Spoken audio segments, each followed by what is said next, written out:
Este es un video de la asignatura Diseño de Estructuras 1 de la Facultad de Arquitectura, Planeamiento y Diseño de la cátedra a cargo del doctor arquitecto Diego Fernández Paoli. El encargado de curso es el ingeniero Álvarez, la autora del video es Victoria González y quien les habla es el arquitecto Damián Villar. En este caso, vamos a comenzar a trabajar con las bases centradas y vamos a trabajar con un primer caso donde tenemos una base no solo que es centrada, sino que también es rectangular. Para eso vamos a estipular una carga que va a estar recibiendo esta base de 200 toneladas. Vamos a definir la sección de la columna como A por B. En este caso A y B van a ser iguales, 30 centímetros. Vamos a tomar como la resistencia característica del hormigón, un hormigón de H30, una resistencia al acero de 420 megapascales. Y como dijimos, la proporción de la base va a ser cuadrada, o sea, A va a ser igual a B. El ángulo del tramo tronco piramidal, que va a estar formando ese tramo con el plano horizontal, va a ser de 30 grados, y vamos a determinar como tensiones admisibles del suelo, la tensión normal como 2,4 kilos por centímetro cuadrado, y la tensión admisible tangencial como 8 kilos por centímetro cuadrado. En este caso, lo primero que nosotros vamos a realizar es un pasaje de unidades para pasar de 200 toneladas a meganewton, y para eso vamos a, primero, multiplicar por 1000 para pasar de toneladas a kilos. Luego vamos a restarle 2 ceros para pasar de kilos a kilonewton y después 4 nuevamente para pasar de kilonewton a meganewton, quedándonos que 200 toneladas son 2 meganewton. De esta manera nosotros determinamos la carga, determinamos también la tensión admisible del suelo pasándola a meganewton por metro cuadrado. De la misma manera nos va a quedar que 2,4 kilogramos por centímetro cuadrado van a ser 0,24 meganewton por metro cuadrado.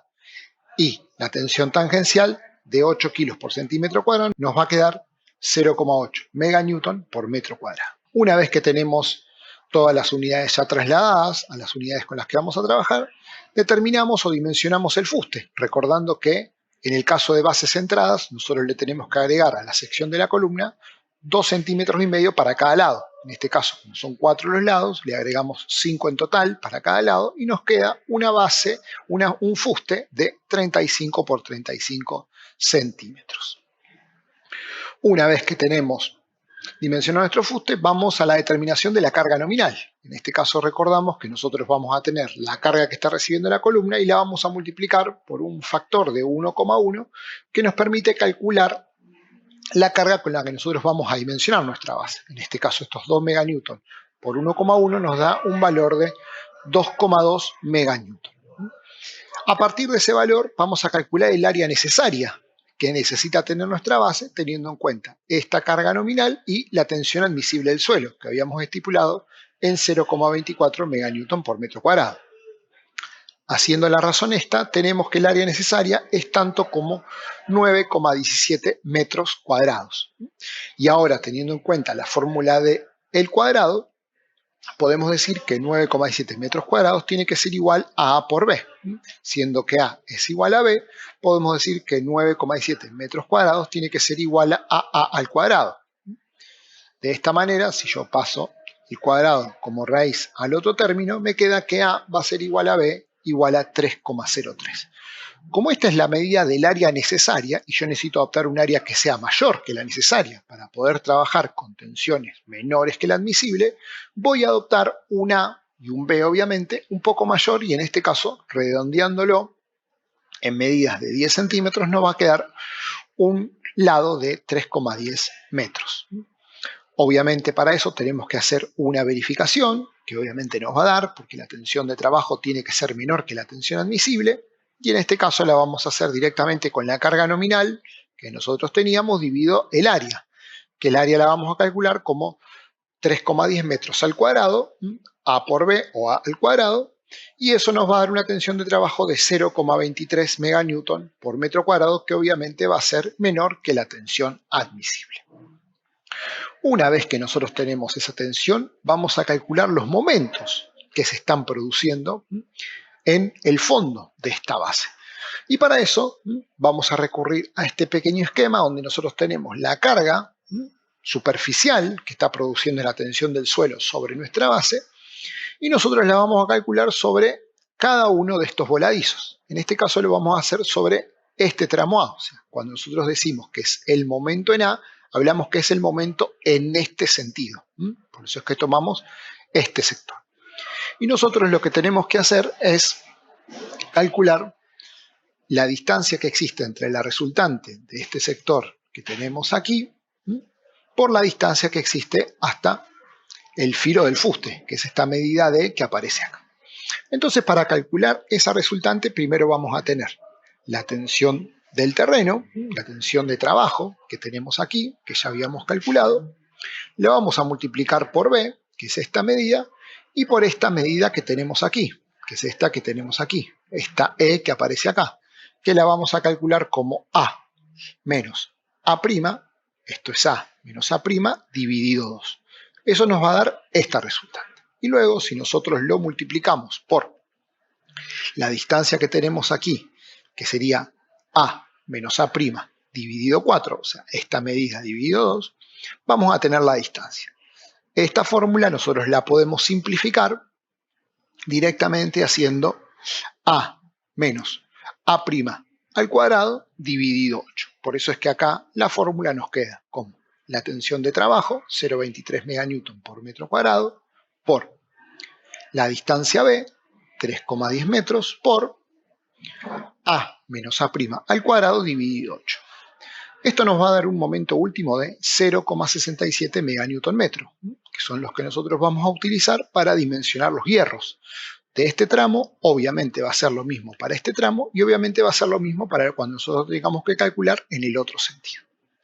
Ahora bien, este momento último que nosotros tenemos aquí, tenemos que pasarlo al momento nominal dividiendo este momento último por el coeficiente de reducción de resistencia a flexión, que en este caso era 0,9.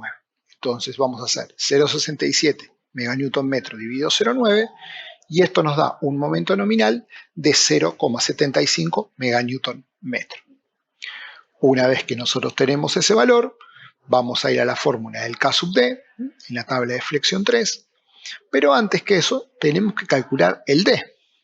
Esta medida que nosotros tenemos aquí, que va a ser la distancia que tenemos desde donde comienza nuestra base, nuestro sector troncopiramidal, hasta el eje de los hierros que van a estar soportando dicho momento.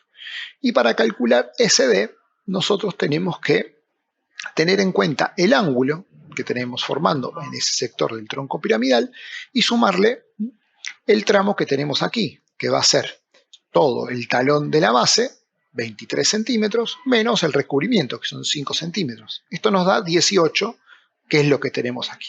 Si nosotros a eso le sumamos esta medida que tenemos aquí, vamos a tener el D. Ahora bien, esta medida que nosotros aquí llamamos opuesto, la vamos a calcular directamente con el ángulo, sabiendo que la tangente de ese ángulo va a ser igual a opuesto sobre adyacente, entendiendo que el opuesto es el opuesto a ese ángulo y el adyacente es el lado que comparte con la hipotenusa el ángulo. Esa medida adyacente nosotros la tenemos. La podemos calcular como A menos A' dividido 2. Tenemos A hasta el final, le restamos A' y lo dividimos por 2. Eso nos va a dar el adyacente. Nos da alrededor de 1,4 metros. Si nosotros ahora queremos calcular el opuesto, lo vamos a hacer haciendo la tangente de 30 grados por el adyacente, 1,4, y nos da un valor de 0,8 metros. O sea, la medida que tenemos de aquí hasta ahí. Si a eso nosotros le sumamos los 18 centímetros que tenemos hasta el eje de los hierros, vamos a tener un D de 0,98 metros. Obviamente, este procedimiento que nosotros realizamos para un sentido, lo vamos a repetir en el otro, ya que tenemos una base cuadrada.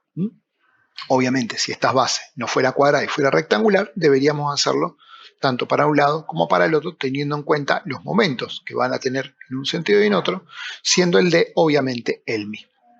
A partir de eso, calculamos el K sub D, poniendo el D, dividiéndolo por la raíz del momento nominal dividido el B', y acá en este caso, fíjense que el ancho colaborante que nosotros vamos a tener acá, si nosotros estamos calculando los hierros que vamos a tener en este sentido, nuestro ancho colaborante va a ser B', esta medida que teníamos aquí, que es el ancho del fuste, 0,35. Esto nos da un K sub D de 0,67, entramos a la tabla de flexión 3 con los datos que teníamos del hormigón y el acero que estábamos utilizando y vamos a obtener un KSV de 25,207 centímetros cuadrados por meganewton. Esta unidad es la que nos da las tablas y a partir de ese KSV nosotros vamos a dimensionar los hierros utilizando la fórmula, que la cantidad de hierros va a ser igual al momento nominal por el KSV dividido D. Este valor lo acabamos de sacar de la tabla, el momento nominal lo teníamos y lo vamos a dividir por D, que ya también lo habíamos calculado. Eso nos da que nosotros necesitamos un área de acero de 19,30 centímetros cuadrados, pero lo tenemos que distribuir en los 3,10 metros que tenemos a lo largo de toda la base. Y en este caso lo que conviene realizar es comenzar a trabajar con la cantidad de hierros que necesitamos por metro de losa. Por lo tanto, lo que vamos a hacer es dividir este valor que tenemos aquí por la longitud que nosotros tenemos que cubrir, que son 3,10 metros, esta medida que nosotros tenemos aquí. Y eso nos va a dar la cantidad de hierros por metro que nosotros necesitamos. Entonces hacemos 19,30 dividido 3,10, nos da 6,23 centímetros cuadrados de acero por metro, y a partir de eso entramos a la tabla de los hierros, a los hierros que necesitamos para losa, adoptando un diámetro del 10 cada 12,5 centímetros. Lo vamos a disponer de esta manera. Las consideraciones que tenemos que tener en cuenta para los hierros de la base es que la separación máxima es de 25 centímetros y que no podemos utilizar diámetros menores a 10 milímetros.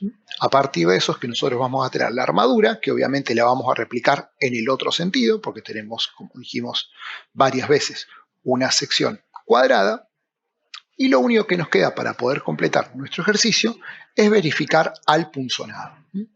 Para eso es que nosotros tenemos que determinar cuál es la superficie que va a estar soportando el punzonado, que no es ni más ni menos que este perímetro que tenemos aquí, por esta altura que vemos aquí. Este perímetro, recordemos que lo vamos a calcular como cada uno de estos lados va a ser el D, que acabamos de calcular anteriormente, y le vamos a sumar el A' y el B'. Como en este caso es una base cuadrada, los cuatro lados van a obviamente ser iguales. ¿Y cómo lo vamos a calcular? Bueno, como dijimos antes, cada uno de los lados va a ser D sobre 2 más A' más D sobre 2. D sobre 2, D sobre 2 más A' más D sobre 2. Todo eso lo vamos a poder multiplicar por 4. En este caso, fíjense que lo hacemos con A' y lo hacemos con B', pero al ser iguales, directamente lo podemos hacer por 4. Y esto nos va a dar un valor de 5,32 metros. O sea, esto, más esto, más esto, más esto, es una unidad lineal, porque estamos sumando distancias, 5,32 metros. Ahora bien, para poder finalmente calcular la superficie de punzonado, tenemos que multiplicarlo por esta medida, este D' que tenemos aquí. Y para calcular esa distancia prima, de nuevo vamos a ir a la fórmula de tangente de alfa igual a opuesto sobre adyacente. Nosotros tenemos este ángulo que tenemos aquí, que es igual a este, que son 30 grados, pero lo que necesitamos calcular es esta medida. Entonces, lo que vamos a hacer es, al h total, le vamos a restar este pedacito, que no es ni más ni menos que el opuesto del adyacente chiquitito que tenemos acá, que es D sobre 2. Entonces, como nosotros ya sabemos que el opuesto es D sobre 2, el adyacente, perdón, es D sobre 2, directamente vamos a calcular ese D' como vemos acá. Lo tenemos calculado aquí, esto nos da 0,53, le sumamos los 0,75 que tenemos aquí y vamos a tener acá exactamente la distancia D' de 0,75. Una vez que tenemos la distancia de 0,75, vamos a calcular las tensiones que se producen. Y ahora, para poder calcular las tensiones, como son tensiones debido a un esfuerzo de corte que se produce, el punzonado produce un esfuerzo de cizalladura o de corte, vamos a tener que calcular la carga con la que vamos a trabajar y la vamos a tener que, para obtener la carga nominal, dividirla por el factor de reducción de resistencia, pero no ahora de flexión, que era C9, sino de corte, que es 0,75. Entonces, vamos a tener 2,2 dividido 0,75, esto nos va a dar 2,93 meganewton dividido la superficie de puncionado, que eran nuestros 5,32 metros por 0,75 metros, que es esta medida que nosotros teníamos de aquí hasta aquí. Una vez que tenemos esa medida, podemos calcular la tensión tangencial, que es 0,73 meganewton por metro cuadrado, y como en este caso es menor que nuestra tensión admisible, que era 0,8 meganewton por metro cuadrado, vemos que la situación está trabajando correctamente dentro de los marcos que nosotros necesitamos. Y con esto nos queda dimensionada la base y verificado al punzonado de la misma. Esto fue todo por este ejercicio. Gracias.